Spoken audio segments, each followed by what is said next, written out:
பாக்குற இடம்லாம் விசில் வந்து ஊதி ஊதி வந்து டிஸ்டர்ப் அதுக்குள்ள டிஸ்டர்ப் ஆயிட்டாங்க. போதை வந்து இப்போ வலிஞ்சோடிக்கிட்டு இருக்கு.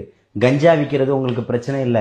24 மணி நேரமும் சாராய கடையில பிளாக்ல கிடைக்குது, டாஸ்மாக்ல, அது உங்களுக்கு பிரச்சனை இல்ல. போகக்கூடிய அக்கா தங்கச்சிங்க கோயிலுக்கு கூட உண்மையா ஒழுங்கா போக முடியல. அம்மா கூட போன பொண்ணு 2 காவலர்கள் சேர்ந்து அம்மாவை தள்ளி விட்டுட்டு பொண்ணை கொண்டு போய் பாலியல் வன்புணர்வு பண்றான், அது பிரச்சனை இல்ல. 10ஆம் வகுப்பு படிக்கக்கூடிய பெண்ணு தன்னுடைய ஆண் நண்பரோட சென்னைக்கு வந்துட்டு திரும்ப போகும்போது அந்த பொண்ணு அந்த பையனை அடிச்சு துரத்திட்டு ஒரு காவலர் கொண்டு போய் அந்த பொண்ணை பாலியல் வன்புணர்வு செய்யறான், அதுங்க பிரச்சனை இல்ல.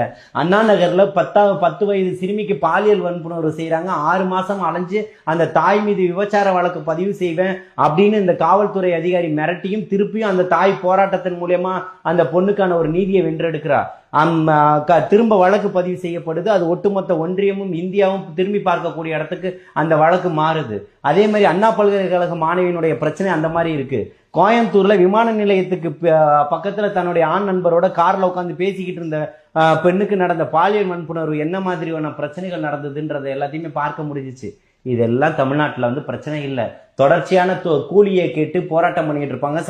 சம ஊதியம் சம வேலை கேட்டு அக்கா தங்கச்சிங்க போராட்டம் பண்ணிட்டு இருப்பாங்க. செவிலியர்கள் போராட்டம் இருக்கும், மருத்துவ பணியாளர்கள் போராட்டம் இருக்கும், ஆசிரியர்களுடைய போராட்டம் இருக்கும், தூய்மை பணியாளர்கள் போராட்டம் இருக்கும், மருத்துவ பணியாளர்கள் போராட்டம் இருக்கும். இதையெல்லாம் தெரியல உங்களுக்கு. கனிம வளங்களை கொள்ளை அடிச்சு இருக்கக்கூடிய மலைகள் அத்தனையுமே காணாக்கிட்டு போறாங்க, அது தெரியல.